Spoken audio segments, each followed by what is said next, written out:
Olá, queridos, Deus abençoe você, sua vida, sua família, seu ministério. Este amigo que vos fala, pastor Sérgio Santos. Estamos de volta com o nosso canal A Luz das Escrituras. Para tanto, nós vamos iniciando essa aula, e desta feita a aula do curso avançado pela instituição do IBADEP, há mais de 47 anos, ensinando a palavra de Deus e ensinando a luz das Escrituras. E você é o nosso convidado para fazer parte dessa história de uma pedagogia, de um ensino bíblico preciso, conciso, sistemático, mas muito necessário para os dias de hoje, para os dias atuais.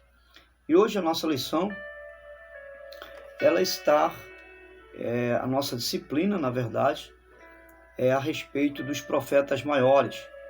Vamos estar trabalhando sobre os profetas maiores e os profetas menores. Porém, antes de falar propriamente dito a respeito desta disciplina tão importante para os nossos dias, nós estaremos lendo um texto bíblico em 2ª Epístola do Apóstolo Pedro, no capítulo 1 e versículo 21, que diz a seguinte expressão: pois jamais profecia teve origem da vontade humana, mas homens falaram da parte de Deus, impelidos pelo Espírito Santo.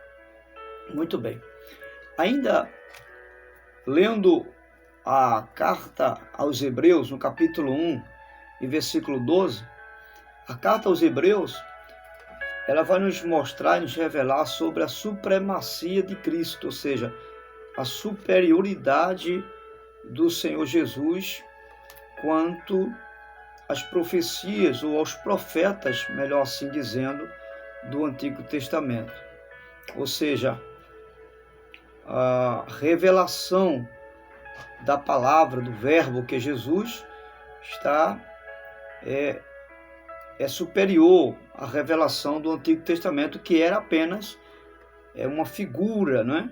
Que era o tipo da revelação que haveria divina à pessoa bendita do Senhor Jesus. Porém, é importante entender que os profetas do Antigo Testamento, infelizmente, na linguagem de muitas pessoas, fizeram a obra e na mente de muitos, até muitos cristãos, uma obra antiquada, meio que obsoleta, né? Mas de forma nenhuma o contexto profético do Antigo Testamento, principalmente em relação aos profetas, de forma nenhuma eles são sem valor, ainda que o escritor aos Hebreus esteja dizendo que Jesus, a sua obra e o seu ministério é superior aos profetas. Só que quando a carta aos Hebreus está falando sobre a superioridade de Jesus em relação às profecias ligado aos profetas, o autor da carta aos Hebreus, ele não está ignorando o ministério profético do Antigo Testamento, de forma nenhuma, e nem está diminuindo a grandeza do ministério dos profetas, até porque eles falaram a respeito do Messias, foram usados por Deus para anunciar a chegada do Messias. O que a carta aos Hebreus está falando é nada mais, nada menos do que fortalecer a nossa compreensão a respeito dessas profecias que foram reveladas aos profetas do Antigo Testamento. Ou seja, os profetas, eles não estão sendo desvalorizados de forma nenhuma, né? Pelo contrário, as mensagens proféticas só estão sendo confirmadas pela existência e veracidade da vida e da superioridade do ministério que houve na pessoa do Senhor Jesus. E é importante nós darmos valor às profecias e aos profetas também do Antigo Testamento, porque nós afirmamos crer na palavra de Deus. E a palavra de Deus, ela não está ligada apenas ao Novo Testamento, embora hoje, né, nós vivemos o Evangelho da Graça. Né? Mas o Evangelho da Graça, ele não exclui o Antigo Testamento. Pelo contrário, há uma junção do Novo para com o Antigo Testamento. Né? E, na verdade, essa expressão Velho Testamento é meio que fora do contexto, porque a palavra de Deus não é velha, né? A palavra de Deus, ela é nova. A revelação é atualizada. É uma revelação dinâmica, contemporânea, né? Para os nossos dias. Então, quando a gente vai observar, a Bíblia, 80% que se revela das Escrituras é do Antigo Testamento. Mas, embora assim, ela é muito negligenciada. O Antigo Testamento muito pouco lido, os profetas menores, por muitos cristãos. E isso é muito sério nos nossos dias. Por exemplo, a maioria dos pregadores se baseia exclusivamente no Novo Testamento. Não estou dizendo que não deve se basear no Novo Testamento, mas é muito importante fazer referência aos Salmos, aos livros poéticos, aos profetas maiores, profetas menores, porque suas mensagens são mensagens contemporâneas nos nossos dias. Você vai observar que o que aconteceu naquele tempo, né, acontece nos nossos dias. A realidade moral, a realidade cultural daquela época e da época dos profetas é muito similar à realidade dos nossos dias, né? Salvo apenas no contexto cultural da nossa época, porque o contexto cultural dos nossos dias é outro, mas a realidade moral, o contexto moral é a mesma coisa. Então, isso é muito importante nós frisarmos aqui para levar em consideração e relevância todos os profetas do Antigo Testamento, e não só os profetas do Antigo Testamento, tanto os profetas maiores quanto os profetas menores, mas também o Pentateuco, né? Os 5 primeiros livros do Antigo Testamento, os livros históricos também, né? Os livros poéticos também, né? Então, todos esses livros têm de grande importância para os nossos dias. Então, os profetas menores, por exemplo, para os dias de hoje, no Antigo Testamento, eram pessoas chamadas por Deus, homens e mulheres chamados por Deus, para cumprir uma tarefa, ou várias tarefas, podemos dizer assim. Especialmente a de entregar uma mensagem. A grande característica, nesse sentido, do chamado do profeta, né, em relação à sua mensagem, a mensagem do profeta, eram exatamente nas suas palavras. Quando eles eram enviados por Deus para levar a mensagem, eles usavam a expressão "assim diz o Senhor". Então, ou seja, Deus chamou esses homens comuns de várias épocas, porque nem todos eram contemporâneos um do outro, salvo alguns que eram contemporâneos uns dos outros. Por exemplo, Zacarias era contemporâneo de Ageu e também Malaquias. Embora tanto Zacarias, Ageu e Malaquias pregaram para situações diferentes, né? Por exemplo, Malaquias apregoou para a conservação, né, para manter o templo, né, no contexto moral da lei, e Zacarias e Ageu pregaram para a construção do templo, para que o templo fosse construído. Mas embora eram contemporâneos um do outro. Então, o que nós vamos perceber é que eles tinham personalidades diferentes, viveram em situações diferentes, para fazer e dizer coisas em tempos e épocas diferentes. E aí nós vamos ver, a partir desse contexto, a realidade desses profetas, e que chamamos assim de profetas maiores e profetas menores. E quando falamos de profetas maiores e profetas menores, não estamos aqui diminuindo na expressão profetas menores dos profetas maiores. Os profetas maiores está ligado à extensão da sua mensagem, né? O tempo que eles profetizaram, né? E os profetas menores também está ligado à extensão das suas profecias. Não está ligado ao valor do ser profético de cada um. E nem tampouco desvalorizando a mensagem de cada um, de forma alguma. É apenas uma forma de identificar o período, né? A extensão em que cada um pregou ou apregoaram dentro da sua realidade. Então, o que era um profeta? O profeta era um homem piedoso. É uma característica de um profeta. Às vezes o termo profeta se refere a pessoas piedosas. Eles gozavam de um relacionamento muito íntimo com Deus, né? Até parece que esse uso, o termo era também usado em Gênesis capítulo 20, versículo 7, relacionado a Abraão, que foi também considerado um profeta dos seus dias. Um homem de Deus também. Essa expressão homem de Deus é também relacionada a profeta. Então, muitas vezes os profetas eram chamados de homens de Deus, como, por exemplo, Elias, Eliseu, né? Ou vamos encontrar em Deuteronômio, capítulo 33, versículo 1, tem uma referência em 1 Reis, capítulo 13. Então, o uso dessa expressão homem de Deus era algo muito enfático, né? Se enfatizava.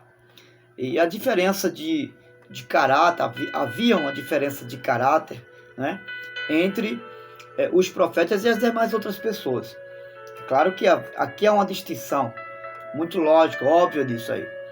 Isso se vê da maneira que, por exemplo, a mulher sunamita, né, lá em 2 Reis, no capítulo 4, versículo 9, você vai perceber que a mulher sunamita, ela falou a respeito do profeta Eliseu. E ela vai dizer, quando observa aquele homem de Deus passando para lá e para cá, né, na rua da sua casa, ela diz: vejo que este homem que passa sempre por nós, quando ela vai falar com seu esposo, é um santo homem de Deus. Então ela expressa ao profeta que ele é um homem de Deus. O homem de Deus também é um orador a quem foi confiado uma missão, não é? Ou um profeta é um orador a quem foi confiado uma missão. Então, nós vamos notar que quando Deus chamou Moisés, por exemplo, para ser o seu instrumento e libertar o seu povo, Arão foi designado como profeta e, em outras palavras, o seu porta-voz, porque Moisés chegou a dizer que ele era gago, né? Colocando assim uma dificuldade no chamado. Mas aí, em Êxodo capítulo 7, no versículo 1, nós vamos perceber que o Senhor diz: vê que te constituí como Deus sobre Faraó, e Arão, teu irmão, será teu profeta. Então, quando eles colocam aquela dificuldade, Deus diz: olha, tu vai me representar, Moisés, e Arão, teu irmão, ele vai se colocar como profeta no teu lugar. Então, essa expressão para profeta, ela também é designada de forma assim muito distinta das outras pessoas, porque eram homens que Deus chamava. E aqui eu quero abrir um parênteses e explicar a você que há uma diferença muito grande daqueles que são chamados e daqueles que são vocacionados. Por exemplo, a igreja, ela, no contexto coletivo, todos nós somos chamados por Deus, chamados para adorar a Deus, chamados para servir a Deus, não é? Servir no átrio, servir uns aos outros, enfim. Nós somos chamados, todos nós. Mas nem todos que são chamados são vocacionados. Por quê? Porque vocação é algo que poucos receberam de Deus. Por exemplo, nem todos são pastores na igreja. Por quê? Porque Deus chamou alguns. E Efésios capítulo 4, versículo 11, o apóstolo Paulo vai enfatizar isso, que Deus escolheu uns para profetas, outros para mestres, outros para evangelistas, enfim. Paulo vai fazer a distinção dos vocacionados e daqueles que foram chamados. Então, existem os chamados e os vocacionados. Todos que foram chamados, nem todos que foram chamados são vocacionados, mas todos que foram vocacionados são e foram chamados por Deus. Ok? Só para a gente entender isso aqui. Então, nós vamos perceber também que o profeta é o instrumento da comunicação divina. A gente pode afirmar isso sim. O profeta é um instrumento de comunicação divina. Embora Deus tenha falado muitas vezes e de muitas formas, está lá em Hebreus, no capítulo 2, né? Capítulo 2, a carta aos Hebreus vai falar que, embora Deus tenha falado de muitas formas, de muitas maneiras, pelos profetas, foi sempre o mesmo Deus que falou. Por causa disso, nós notamos uma unidade no ministério, na mensagem dos profetas. Então, sempre foi Deus que falou, ainda que através de profetas, de homens vocacionados por Deus, mas quem falava era o próprio Deus. Daí a gente vai perceber a grande responsabilidade de qualquer profeta, e uma das grandes responsabilidades dos profetas era lutar para viver uma vida digna do seu ofício, né? Ou seja, aquilo que ele falasse, que ele primeiramente pudesse estar vivendo, para que não pudesse ser um hipócrita, né? E nem um profeta falácio, né? Ou seja, um profeta enganador, né? Então ele tem que ser um profeta sem dolo, sem engano, né? A sua mensagem era uma mensagem divina, para que o povo de Israel pudesse viver em um relacionamento correto com o seu Deus. Então, nesse sentido, nós vamos observar que ser um profeta era algo de tamanha responsabilidade. Observe, devemos observar algo muito importante, que o termo profeta não há nada que implique em uma previsão de acontecimentos futuros, né? Porque quando a gente vai falar de profeta, a primeira coisa que vem em nossa memória é que o vidente, né? Aquele que vai prever o futuro. Mas na verdade, o termo profeta, ele está muito ligado àquilo que é mais presente, que é mais real, contemporâneo do que algo que pode se indicar ao futuro, ok?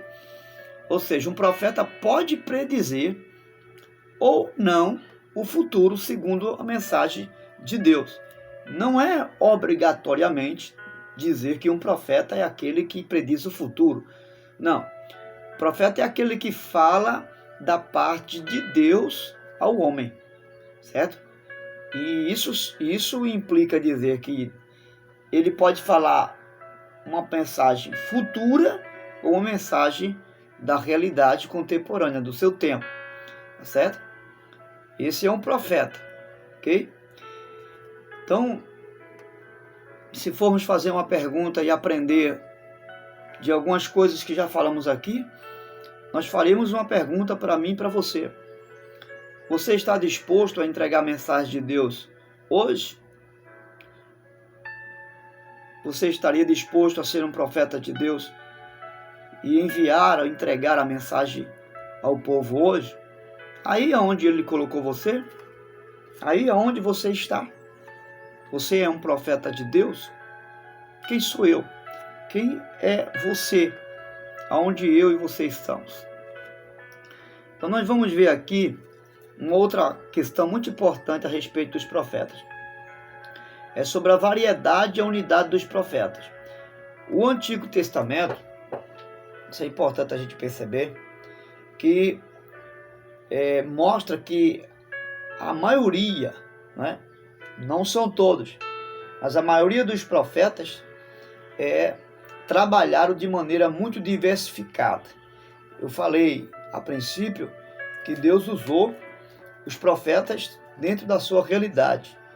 Nem todos viveram no mesmo tempo, nem todos foram chamados tendo o mesmo ofício, não é? Cada um viveu uma realidade diferente do outro e foram enviados a lugares diferentes e transmitiram mensagens em tempos e situações diferentes.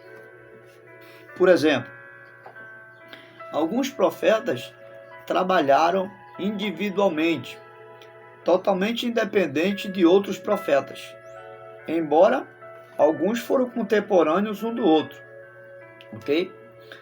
Mas não havia grupos proféticos. Dificilmente se via 2, 3, 4, 5 profetas juntos. Eles eram individuais, né? Salvo, né, alguns, como por exemplo Eliseu e Elias, né, que andavam juntos, mas que posteriormente, na ausência de Elias, houve a substituição, ou o seu substituto foi Eliseu, ok? Mas a maioria dos profetas, eles não viviam em grupos, eles viviam de forma isolada, e vamos ver isso a exemplo de Elias, em 1 Reis, capítulo 19, versículo 10, né, nos versículos 14. Outros profetas se reuniram, né? Por exemplo, Eliseu teve escola de profetas, né? Eliseu teve escola de profetas. O profeta Samuel, né?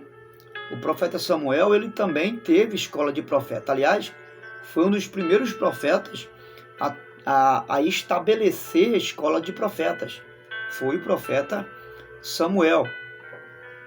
E aí existia escolas de profetas. Nós vamos encontrar em 2 Reis, capítulo 2, verso 3 ao 5, capítulo 4 e verso 38. No capítulo 9 de 2 Reis e versículo 1. Às vezes a música que era usada para ajudar o trabalho também dos profetas. Por exemplo, em 1 Samuel, no capítulo 10, versículos 5 e 6. Em 2 Reis, capítulo 3, versículo 15. A música era também usada para contribuir nos trabalhos dos profetas. Às vezes esses profetas se fundamentavam, eles estabeleciam as suas mensagens, né? Fundamentavam as suas mensagens, às vezes numa visão, às vezes num sonho. O profeta recebia a mensagem do Senhor. A exemplo de Jeremias, no capítulo 23 e o versículo 28 ao 32, você vai ver isso aí, né? A mensagem que Deus deu a Jeremias, né? Através de um sonho. E muitos outros que vão ser especulados à luz da palavra de Deus, que recebiam a mensagem por meio de sonhos. Às vezes os profetas se fundamentavam nas visões, eles tinham visões, né? Além dos sonhos, eles tinham essa revelação numa visão.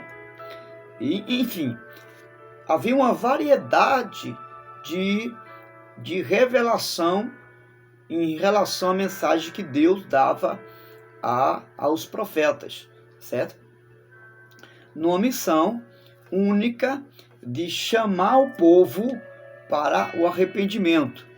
Lembrando que os profetas eram levantados por Deus justamente para levar o povo para mais perto de Deus.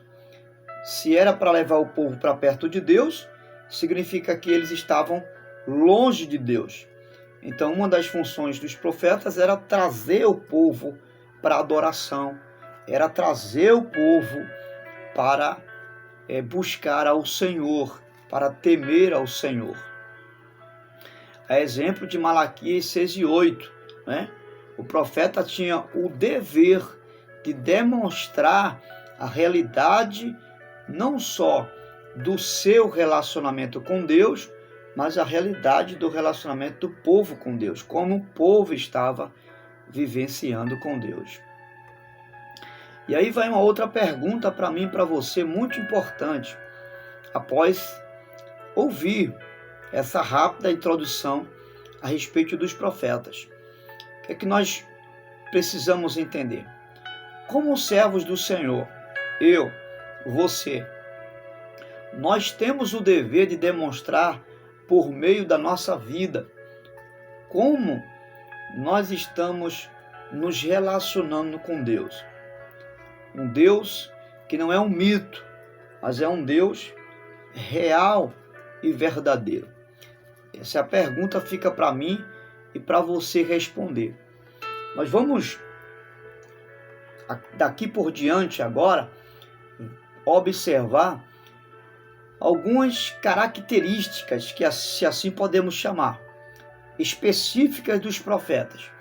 E é interessante notar essas características, porque elas vão identificar o verdadeiro profeta do Senhor. E se nós estamos falando do verdadeiro profeta do Senhor, obviamente que havia naquela época falsos e mentirosos profetas.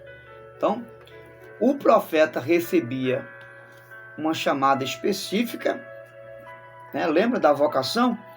Como ele era vocacionado, então ele recebia essa chamada específica de Deus, que iniciava a sua chamada dando-lhe esse ofício de profeta, que não vinha dos homens, vinha da parte de Deus.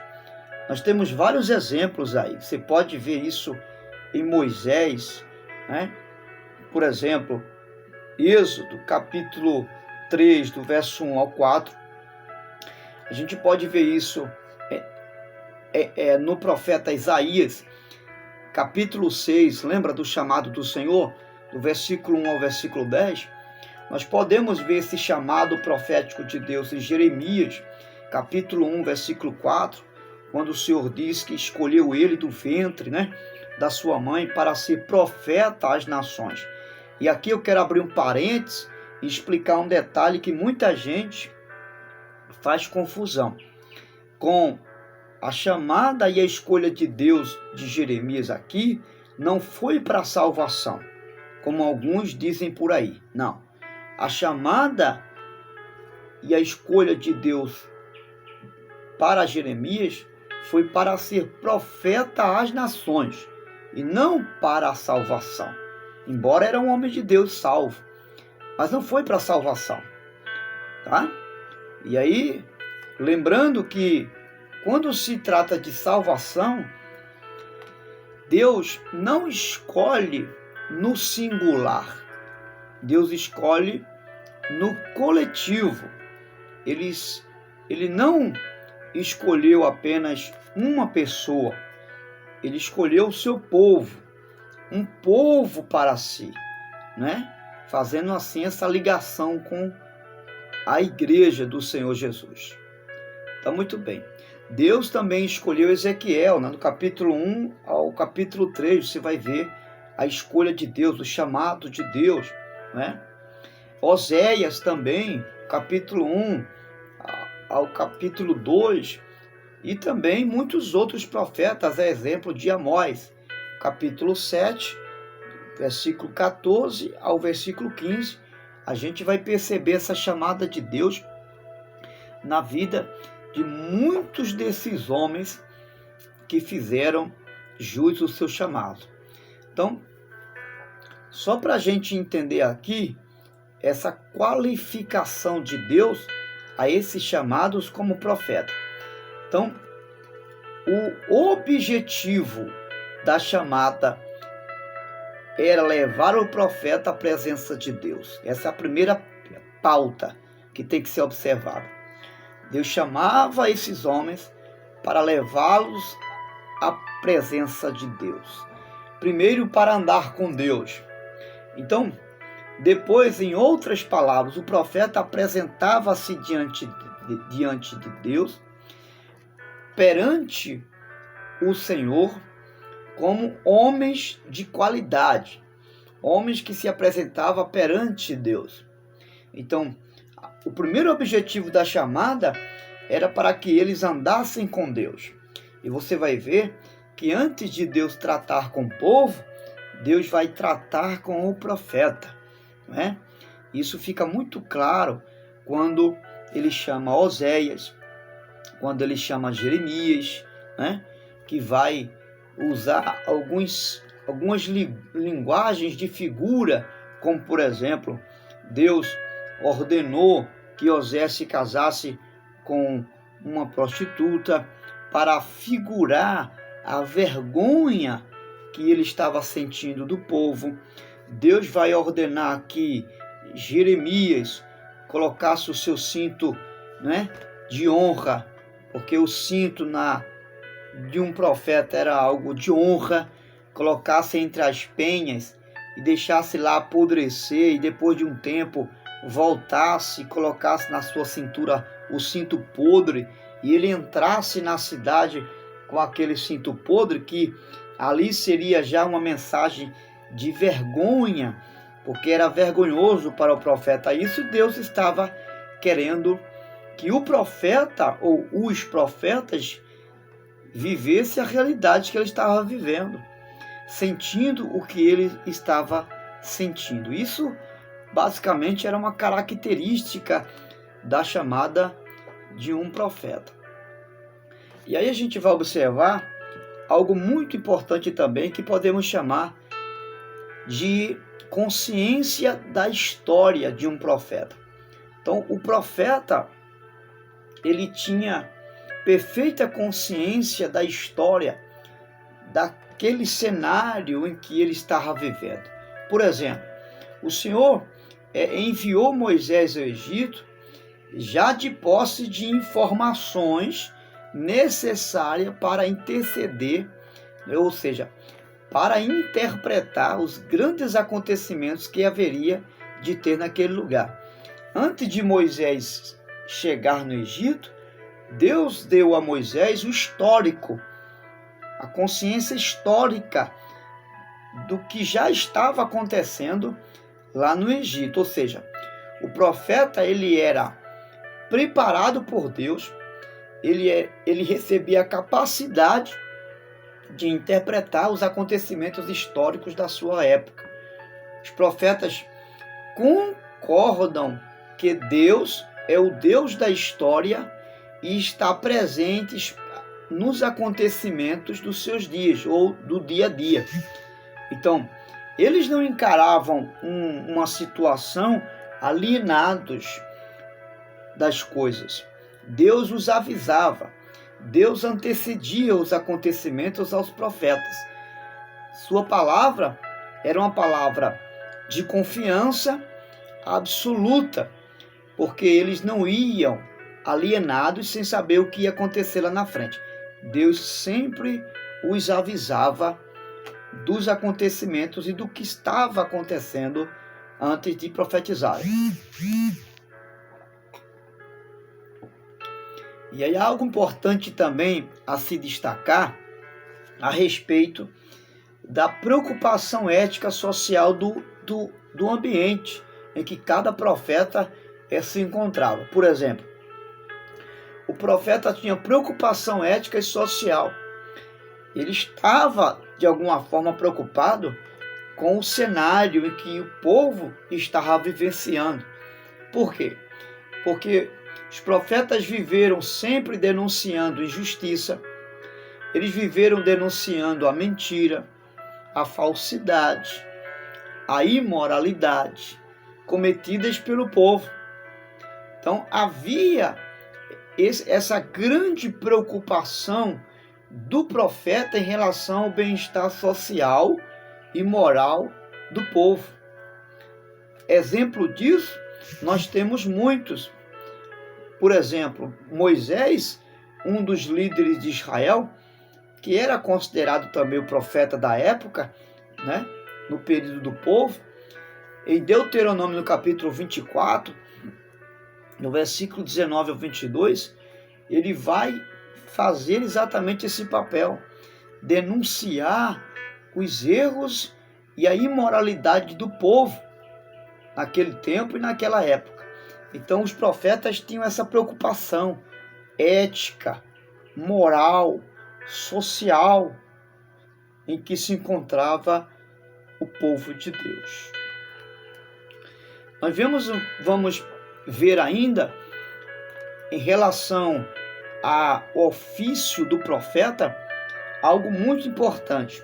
Eles não tinham o ofício apenas de anunciar a mensagem do Senhor, mas nesse anunciar a mensagem do Senhor, eles faziam duas coisas. Ao mesmo tempo que aconselhavam o povo, eles confrontavam o povo também.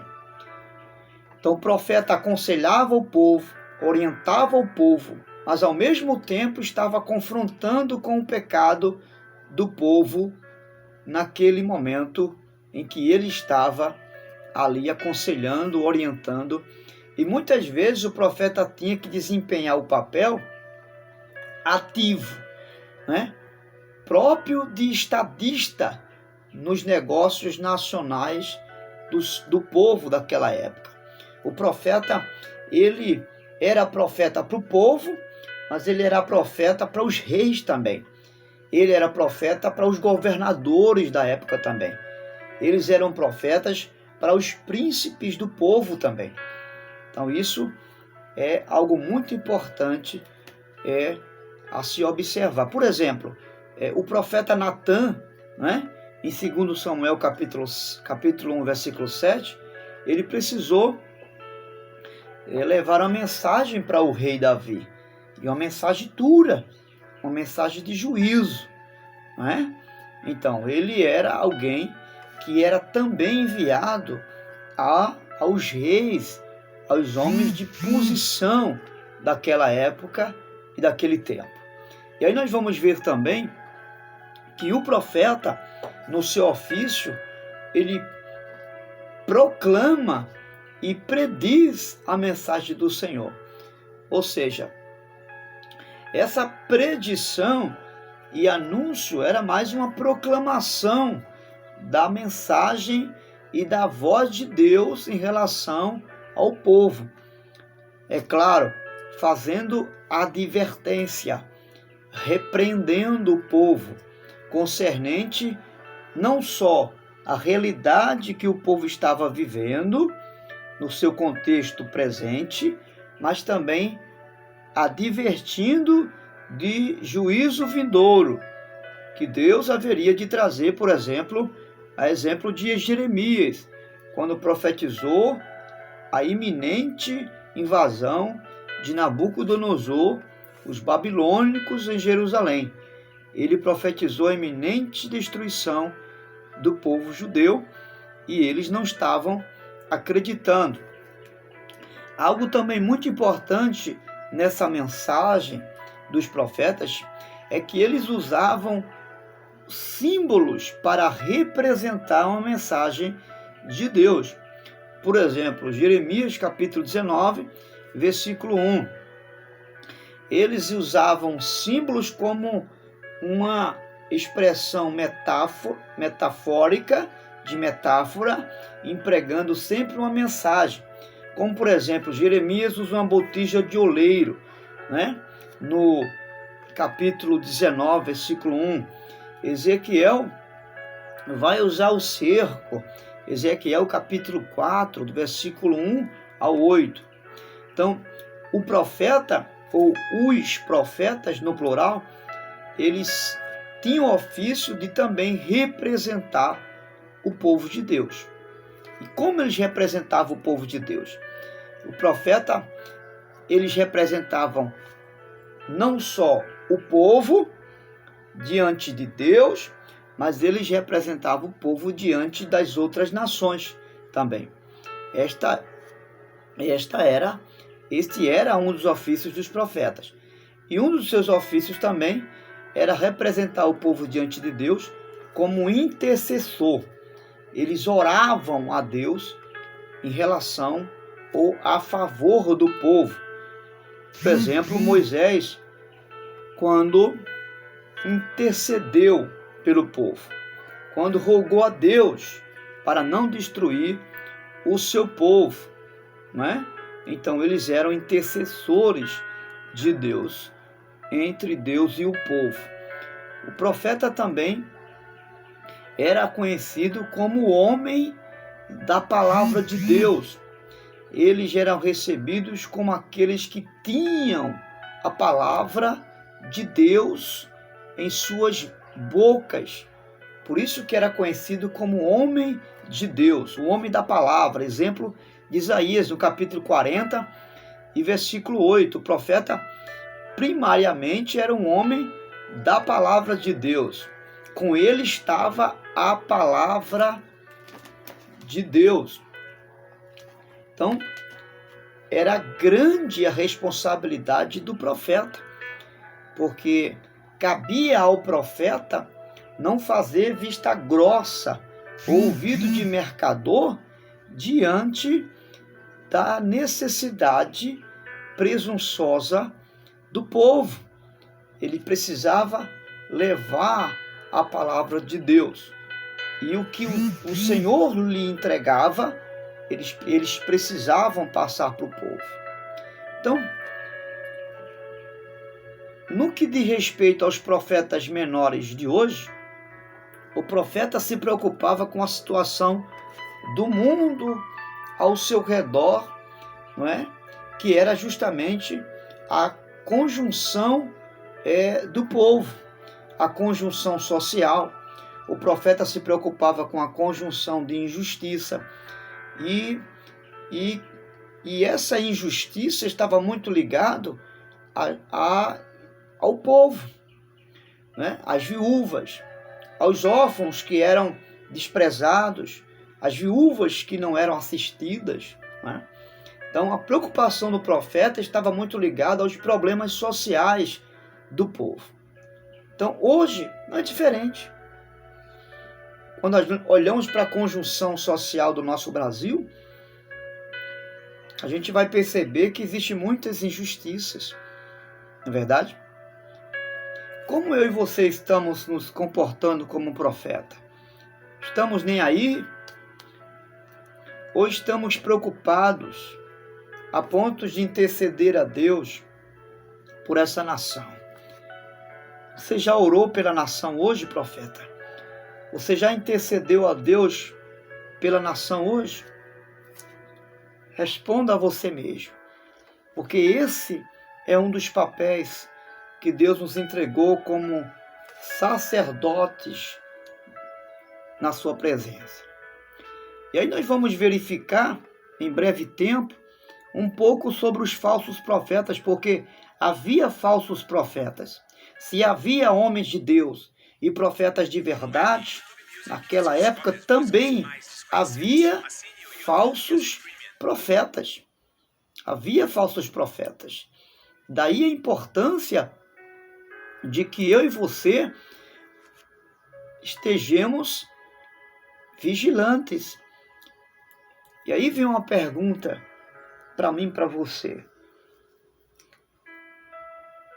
Qual desses profetas eu e você temos sido? Profeta verdadeiro ou um falso profeta? Você é um profeta verdadeiro de Deus ou um falso profeta? Quem nós somos nesse contexto, né? Em Deuteronômio, capítulo 18, versículo 15 ao 22, é um trecho muito importante para a nossa compreensão a respeito dos profetas e das profecias que eram transmitidas ao povo de Israel. Então, o que é ser um profeta? A princípio, ser um profeta é falar em nome de Deus. Então, nem todos que afirmavam falar em nome de Deus eram reconhecidos no Antigo Testamento como profetas verdadeiros. Nem todos.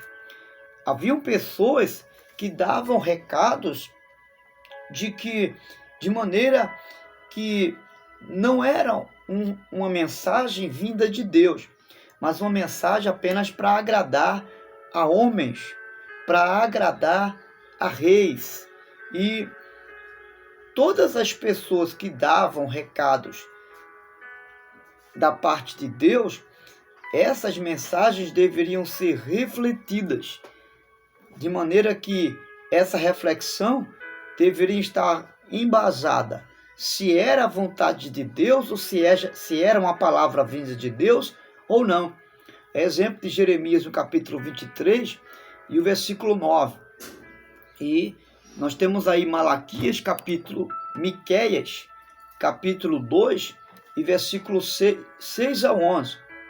Então, quando falamos de profecia verdadeira, há algo que precisamos entender. A profecia verdadeira era distinguida de mais práticas como adivinhação, feitiçaria. E aí vamos ter um exemplo clássico do texto de Deuteronômio, capítulo 18, versículo 10 ao 12. Temos que observar a afirmação do Senhor, pois todo aquele que faz tal coisa, a abominação é ao Senhor. Nós encontramos isso em Deuteronômio, no versículo 12 do capítulo 18. Aqueles que anunciam, à luz desse contexto, a revelação de Deus por meio de adivinhação, de feitiçaria ou de qualquer outro elemento, cultural ou não, que não seja à luz dos princípios que Deus estabeleceu. E qual foi o primeiro princípio que Deus estabeleceu? A vocação, o chamado do Senhor. Se não foi um homem chamado por Deus, se não era um homem que andava com Deus e que não usava de revelação, seja por meio de uma visão ou de um sonho de Deus, então essa mensagem ela não era recebida. Se viesse por meio de feitiçaria, de usos relacionados a qualquer cultura de outros povos pagãos, essa mensagem não era de um profeta, e esse profeta não era um profeta de Deus. Como comprovar a mensagem de um profeta? Mas antes, é importante frisar o seguinte: qualquer pessoa que usa esses métodos de ocultismo, que é adivinhação, feitiçaria, ou qualquer pessoa que fala em nome de qualquer outra ou de qualquer outro Deus ou de qualquer outra pessoa, não é e nunca será considerada um profeta do Senhor. Isso em Deuteronômio capítulo 18, versículo 20. Nós vamos ver com clareza essa passagem aí. E eu faço questão de ler capítulo 18, versículo 20. Diz assim: mas o profeta que ousar falar em meu nome alguma coisa que não lhe ordenei, ou falar em nome de outros deuses, terá que ser morto. Então você vai ver como era rigoroso falar a mensagem de Deus em nome do Senhor, sem que o Senhor fosse de fato revelado a essa pessoa. Agora, como comprovar, essa profecia, se era de Deus ou não, se vinha da parte de Deus ou não? Quando um profeta falar em nome do Senhor e a palavra dele, se não se cumprisse, então, como ele prediz ou como ele profetizou, essa profecia não era verdadeira. Deuteronômio capítulo 18, versículo 22, o Senhor vai declarar isso. Ele diz: se o que o profeta proclamar em nome do Senhor não acontecer, nem se cumprir, essa mensagem não vem do Senhor. Aquele profeta falou com presunção, não tenham medo dele. Então, se aquela palavra não teve cumprimento, então aquela profecia não era do Senhor, tá certo? E nem mesmo aquele dito cujo profeta era do Senhor. Então, isso é muito importante. Exemplo, Jeremias 28, versículo 9. Jeremias enfatizou a mesma verdade. Ele disse: o profeta que profetizar paz, só ao cumprir a sua palavra será conhecido como profeta. De fato, enviado do Senhor. Então, Jeremias está dizendo que o profeta que profetizar paz e a sua palavra se cumprir, então esse será comprovado, não só ele como um profeta do Senhor, mas como a sua mensagem também. Essa era uma forma de conferir a mensagem do profeta. Então, no que diz respeito ao profeta verdadeiro, a prova de um verdadeiro profeta não está no milagre que ele faz, mas na sua vida de santidade. A prova de que o profeta é de Deus e verdadeiro não está nos prodígios que ele faz, mas na sua palavra, que está de acordo com a revelação das Escrituras. Esse é o profeta verdadeiro. O profeta verdadeiro não é um profeta que cura, não é um profeta que faz prodígios e maravilhas. Por exemplo, João Batista foi um profeta que não fez um único milagre. A Bíblia não fala que ele curou, que ele levantou o paralítico, que ele curou o cego, o coxo, não. Ele não fez nada que Jesus fez. Ele não fez nada que Eliseu, que Elias fez. Mas ele era um profeta da verdade. Qual você prefere? Ser um profeta do milagre ou um profeta da verdade? É bom ser os dois, né? É bom ser usado por Deus para fazer milagre, mas também para falar a verdade. Mas se não há milagre no seu ministério, não fique preocupado não, porque o mais importante é você ser o profeta da verdade, do que ser um profeta de milagre, mas não ser verdadeiro. Então, concluindo esse desfecho, essa compreensão profética a respeito não só da mensagem, mas dos profetas, então temos que ter cuidado com os falsos profetas que pregam mensagens de paz e de prosperidade dos nossos dias. Então nós temos aí duas lições. Primeiro, eu estou influenciado por milagres espetaculares ou influenciado pela palavra profética que está de acordo com a inspiração e a revelação das Escrituras? Qual é a minha posição em relação aos profetas de hoje? Segundo, como profeta do Senhor, qual é a minha preocupação com as injustiças ao meu redor? O que é que eu posso, na prática, fazer em favor do povo de Deus diante das injustiças sociais que estamos vivendo? E eu convido você, primeiro, a ser o intercessor pelo povo de Deus. Interceda a Deus. Interceda como Moisés. Interceda como Jeremias. Interceda a Deus pelo povo. Deus te abençoe. E que você seja o profeta do Senhor. Ainda que não seja um profeta do milagre, mas seja o profeta da verdade. E a verdade revelada nas Escrituras. Não uma verdade de uma ideologia humana. Não uma verdade fictícia, de uma alienação. Não, mas uma verdade já revelada na palavra de Deus. Grande abraço. Até a próxima aula, se Deus assim nos permitir. Deus abençoe você, sua vida, seu ministério, em nome de Jesus.